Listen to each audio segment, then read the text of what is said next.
Fantastic. Welcome, everyone. How's everyone doing? Awesome. Let's try that again. Let's do that one more time. How's everyone doing? Good? Awesome. There we go. Nice, There we go. nice. Well, hey guys, we're super excited to be here today. My name is Caleb, and I'm the founder of a company called Tech Safari, covering tech in Africa. This actually isn't my first Latitude. This is my first time in Estonia, but not my first Latitude. And the reason for that is, in December last year, we hosted Latitude in Kenya. The first spin-off edition in Kenya. It was such an honor to have Latitude launch there. And at that Latitude, yeah, let's put it together for Latitude Kenya. First time, definitely not the last time. And at Latitude in Kenya, we were talking about the theme of that edition was building bridges. How do we build global bridges between Kenya, between Africa and the rest of the world? And today, we're really excited to bring a slice of Africa's best innovators, investors, and founders here today to talk about what it's like building in Africa and why we shouldn't underestimate African innovation. So, let's dive in. The way we're going to do this is we're going to have two parts to this. The first part, I'm going to have almost like a one-on-one with everyone here. And we're going to hear a little bit about them, what they bring to what they've done on the continent, and how they ended up there. And then the second part, we're all just going to talk about why we think building in Africa is a competitive advantage. What are some of the things that we can get from building in Africa that can actually scale globally? How does that sound? Good? Cool. Okay, so to kick off, we're going to go to Trevor. Trevor, give us a quick intro of yourself and tell us about what you're doing at CO Valley Technologies. Give us the quick rundown. Awesome, thanks. Hey everyone, I am a co-founder at CO Valley Technologies. My name's Trevor. We are a company, a biotech company, that's dedicated to using nature to solve humanity's greatest challenges. And so we kind of pick different value chains to disrupt and innovate in. So our first product, Fresh, is an organic, natural product that eliminates the need for cold rooms in cold chains for fresh fruit and veg preservation. And so we've kind of kicked that off in East Africa, and we're quickly scaling across the continent and then hopefully beyond. Awesome. Tell us a little bit more about Fresh and a bit more about the impact of that product and like how does it actually work? Yeah, I mean, it's solving one of the biggest, most pressing problems that we have as a collective human race, right? The next billion people are going to be born in Africa, in sub-Saharan Africa. Then Kenya's population will double by 2058. 26% of that nation is already malnourished. So the question is, how do we reinvent food systems to make sure that everyone has, the right to have a meal on their plate? And you can kind of think about it as increasing production and increasing the production function, or you can think about how do you get more of that, how do you increase your yield and your throughput? And one of the biggest challenges in East Africa is infrastructure. And current interventions for food storage and distribution all rely on cold technologies, right? Something that has not really changed in 200, 250 years, right? We're going to build a box, and we're going to make it cold. And that requires electricity, that requires infrastructure. And so this idea was born out of loss, actually. My co-founder's dad was a smallholder farmer who lost his entire farm, his entire yield for a year. And his heartbroken son, with a biology background, I'm not that smart, kind of started this journey, this 6-year journey of figuring out what's the actual basic mechanism of food spoilage and how do we, from a first principles perspective, address it and think about it in a new and different light. And so what it is, it's 4 oils that we have patented the heck out of, and we distill them out of orange peels.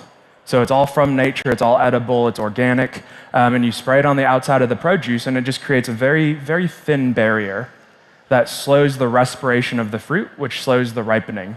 And so typical results, we get somewhere between 2 to 3x shelf life extension at room temperature.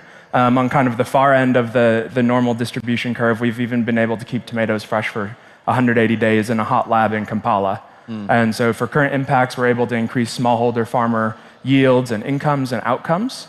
We're able to increase yields of exporters, and we've even actually recently started moving some produce into South Sudan and have been able to actually bring the price down of that produce by about 30%. Nice. Super cool. I've actually seen the demo. So the spray Fresh, when you put it on vegetables or fresh produce, it makes it last longer. I've seen the demo where they have shown that they've sprayed it on the tomato and they eat it in front of you. So I can confirm it's real. Otherwise, I don't think Trevor would be here today. It's true. Really cool to sort of hear about how you built Fresh and the rationale behind it. I think the one last thing I want to touch on quickly is Fresh is it's born in Uganda, born in Africa, right? But it has a global application. You also have a global sort of working background. Can you tell us a little bit about how you ended up building this on the continent in Uganda with? Yeah, I'll keep it brief because I'm probably one of the least interesting people in this room. But my career essentially had 3 different phases. The first phase, I was born in the U.S. I'm sure I probably sound like I'm from the U.S. I actually grew up in Asia, in Hong Kong and Beijing. But 3 phases. First phase was I made things. So my first job was I was actually a signed artist with a record label. I was a singer-songwriter. So I'm not performing today, though, sorry. And was a researcher for NASA for a bit. Second phase was I told people to do things. I was a consultant for a long time at a firm. So I made pretty PowerPoint decks, which convinced people that my ideas were good, even if they weren't. And then, the third phase is kind of built things. So in COVID, as I think everyone did, instead of sourdough bread, I quit my job and moved to Kenya to build a fish farm. I ran a fish farm out in Western Kenya for a couple years. Then went and built a business at a hedge fund in New York called Citadel, and then really didn't enjoy finance and quit and moved back to Kenya to start this, and had a lucky dinner with a mutual friend who was really excited to introduce me to my current co-founder and friend, JP, who's not here, but kind of that's how I got into Uganda and all of this. Fantastic. Thanks for that, Trevor. Let's jump over to Justina. Justina, I'd love to hear a bit about yourself and what is Digital Equity Africa? First of all, Trevor, has anyone told you look like Elon Musk? I don't think that's is that a compliment? I don't think it's good. From the side view, I could have sworn I'm sitting next to him, but yeah, let's move forward. Hi, everyone. My name is Justina Oha. I'm founder and partner at Digital Equity Africa.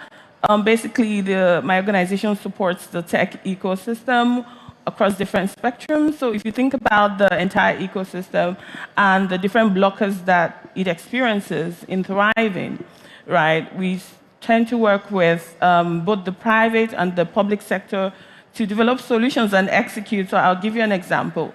If you think about what digital skills mean to an African, right, it might be different from what it is in Estonia. So there's local content, conversations there. Who is making sure that those conversations happen on the table? We do. If you think about Estonian government coming into the African market to forge digital ties or support the ecosystem, we grant the access, we make the introductions, and we make for seamless execution. Also, we're about to announce a fund for businesses that are typically overlooked because we're trying to bring equity to the table. That's who we are. Thank you. Fantastic. And Justina, you also have experience as the country director for the UK Nigeria hub, innovation hub. Can you tell us a little bit about what, and I guess within that, right, you've seen the demand or the interest of the UK in Nigeria, but you've also expanded that through Digital Equity Africa, helping other governments launch and build relationships with African countries. So what is the interest like? What are you seeing from governments? What is the appetite for Africa? What are you excited by when you see that? Well, thank you for that really important question. I'll say this humbly, but because of Africa's growing population, we can't think about the global innovation outside of the workforce that would power it in the future. And so I think that the world is recognizing that they need to lean backwards and hold hands with Africa, and that the earlier we bring Africa to the table, the quicker global innovation is sustained, because talent will drive innovation. We need people, even if AI has grown and all of that, somebody needs to impute the language models, right? And so increasingly we see international government take interest in working with Africa. During my time at the British High Commission, I had 3 work streams. One was to create a bridge between the UK and Nigeria. And this had a lot to do with working with Africa-focused investors And then on the inside, what that has done as well is to sort of generate a level of responsibility from the ecosystem locally as well. So if we're attracting investors, are you ready for investment? So that has given rise to a lot of like investment programs. I'm also seeing a lot of trend with international government working with local government for policy conversations, because policy will drive the innovation and the funding and everything else that follows it. So increasingly, it is really exciting times. I see the collaboration and where it's leading. I see a lot of exchanges already happening, and there will be many more. But what I would love to see is, even as this conversation are going on, that nobody is excluded, because African market is not it's not same as most parts of the world. In Nigeria alone, we have hundreds of languages, for example. So how can we bring global solutions and localize them, make it our own, and move the eye of the needle? Yeah, thanks, Justina. That was awesome. Let's bring it to Marem. Let's hear a little bit about you, Marem, and the work that you're doing at 500 Global. So 500, we are a US-based VC firm that has, historically, I think our focus has been basically looking for opportunity and talent outside of the US. So when we started in the US, one of the assumptions that we had at the time was that, you know, the best founders are the ones that you would find in more mature markets. But I think that assumption has changed, and I think Trevor is a great example of that, where we are seeing really high talent growing in emerging markets. And you know, as investors, we follow where the founders go because they are really the one that drive value. And so for us, Africa has been a key market for at least the last 3-4 years for sure, but we started investing there in 2011. And what we are noticing, and as the ecosystem is expanding, is that the continent is starting to have a very strategic role that it can play on the global scene. One, because of the type of technologies that can come out of Africa, but second, because entrepreneurship really in Africa at the moment is coming from a place of necessity. It is not from a place of convenience. And so what that means is that you find yourself with founders who are truly committed to the value that they bring and who are doing so because they just have nowhere else to go. I love that idea of like doing things out of necessity, because the baseline needs so much work, right? And I think I'm really keen to get back to that eventually and talk about what are some of the ways that we're constrained that have led to advantages. But before that, I'm really curious to know, you know, like 500 Global is looking at emerging markets, looking outside of the US. What are some of the things that you're seeing on the continent across Africa that your colleagues and your peers aren't seeing? Like, what's unique to Africa that you're noticing as like a unique opportunity? I think there are a few things, especially I think more so now, there has been a realization around the role of technology. I think that in Africa specifically, tech has become a mean towards solving issues that the public sector cannot solve. And I think that's very different from other markets, because we've reached a point where we have accepted and agreed that the public sector cannot, on its own, address the challenges of the continent, because it is growing faster than the public offices are able to address. And so tech has now taken a whole new role, and that's why I talk about necessity, because it has become the way for the private sector to have a say. And the way that they do that is by practically building solutions that change lives. And I think we're seeing that the governments are waking up to that, some being more supportive than others. But I think compared to other markets, tech on the continent has really taken a very central role around how can we humanly solve for some of these issues, right? So if I take my home country, I'm from Senegal, as an example, I had a conversation with the Senegalese government, and they said that in order to be able to solve for the educational issues of Senegal, they would have to be building 12 classrooms a day for the next 20 years. Senegal would never be able to do that. I mean, you know, all due respect to my government, but that for them is unachievable. Yeah. So they then turn to tech solutions around education, because that would be the only way to scalably actually address that problem. So I think Emerging markets always are considered as being high opportunity, but I think Africa is a little bit different because for us, it's not so much an opportunity. Like I said, it's a necessity. We just don't have any other solution. And we rely on entrepreneurs and on key individuals in the private sector to be making those innovations. Fantastic. That was really cool. I'm keen to come back and hear maybe some examples of that, right? But before that, I want to throw out to the crew, to the panelists here today. Africa on the whole can be capital constrained when it comes to venture funding, and it can be resource constrained when it comes to like even leaders who have built successful companies that have exited or done really well. But how do we turn those challenges, or how have we turned those challenges into unique opportunities ourselves? And I'll give you an example. I think that Kafresh itself is an example of how do you turn a small number, like a really difficult problem, and a very small set of resources into an opportunity. Can you guys give me any more examples, or perhaps expand further on the story of Kafresh to talk about how these constraints are actually opportunities for us? I think one example that comes to mind is a portfolio company of ours called ASAC. It's a Ugandan-based company.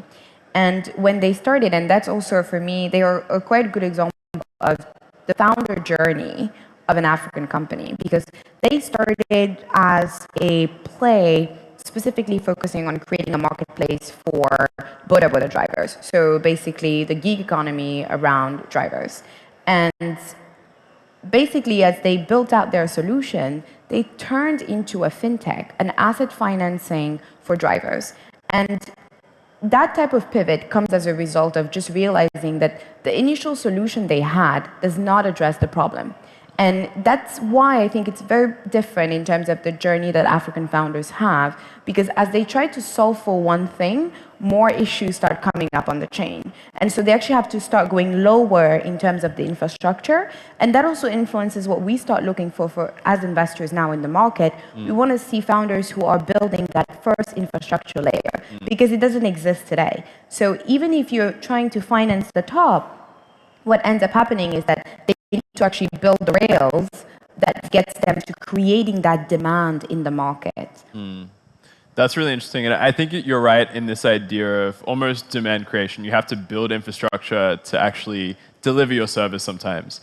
There's a few companies like Jumia, which is one of our first e-commerce players, had to build a lot of their own logistics to even get goods from A to B. So it's quite interesting to see that. Okay. Justina, I wanted to quickly add to that.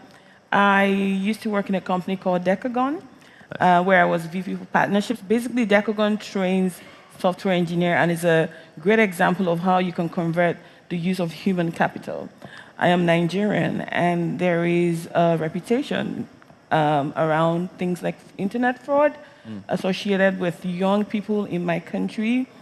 But being a part of that team was really rewarding.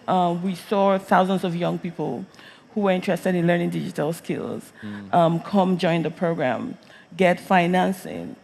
I was very happy to host the #1 global job company, Indeed.com, in Nigeria. They sent an 11-man leadership team to come talk to us.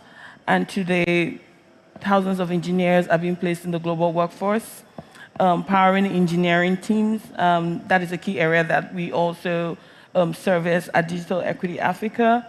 And the problem statement is, youth unemployed, youth taken to vices. Today is youth converted to technical giants, contributing to global brands, earning and returning to their families, and everyone is better for it. That's awesome. And I think that's a perfect sort of segue to the last point I wanted to talk about, which is what are the opportunities that Africa has as a continent to scale local solutions into global solutions? How can we take Africa to the rest of the world? And what are some examples of that? Maybe, Justina, you can maybe add to that on the talent piece. There are many examples. For example, Nigeria is the leading capital for fintechs around the world. I mean, we have almost 300 fintechs in Nigeria, and cross-border payment constitutes a major part of their products and the revenue base, and they are powering commerce around the world. It's possible. I have seen it happen on many occasions. And so I guess from the design stage, right? Founders are encouraged there are lots of incubators around Nigeria that encourage founders to think globally, because that design thinking is very, very important.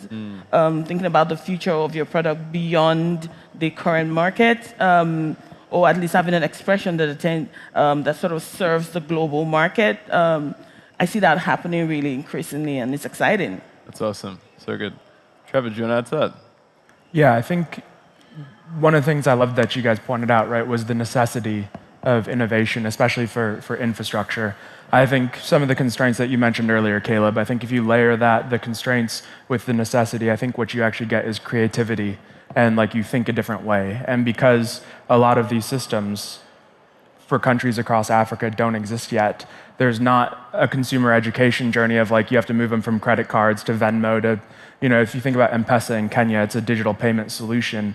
It's super creative. It uses text message and ICCD codes. And in 2011, it was nothing, got acquired by Safaricom. Now 79% of Kenya's GDP is transacted digitally every day, right? And so I think you find creative solutions within those constraints. I think looking ahead, what's really exciting, right, is, one, I think, as you're pointing out, like I think tech enables a lot more collaboration and idea sharing across the globe so that we can share better and build bigger companies together. I think the second is a lot of the challenges that the world will be facing in the next 50 years with regards to migration and food and climate change, like Africa's already experiencing them. We're already having climate change, right? We had the worst rain season in Kenya ever. And so we're going to have to innovate our way out of this. Incrementalism, it's my core belief that incrementalism is not going to tackle the next 50 years of challenges that we as a human community face. And so I think we're going to have to tie that innovative thinking, the necessity, and also the fact that Africa's already experiencing these things. They're on the cutting edge of these effects, guys, right? Climate change is hitting, and it's not a question of like, is this real in Africa? It's like, this is happening now, today. I'm feeling it, farmers are feeling it, and it's spurring innovation. I think all of those things can be, shared with the world, really brought from Africa for global, broader solutions, to thinking a different way to universal problems and universal issues that we will almost undoubtedly all experience and face. Fantastic. Thanks, Trevor. I think we are at time. Let's hear it for our incredible panel. Thanks to everyone on the panel. Thanks. And we'll all be around after this. I want to say a massive thank you to the Latitude team for bringing us all here and doing this with us across the continent. And I think that's a wrap. Yeah. Cool. Awesome.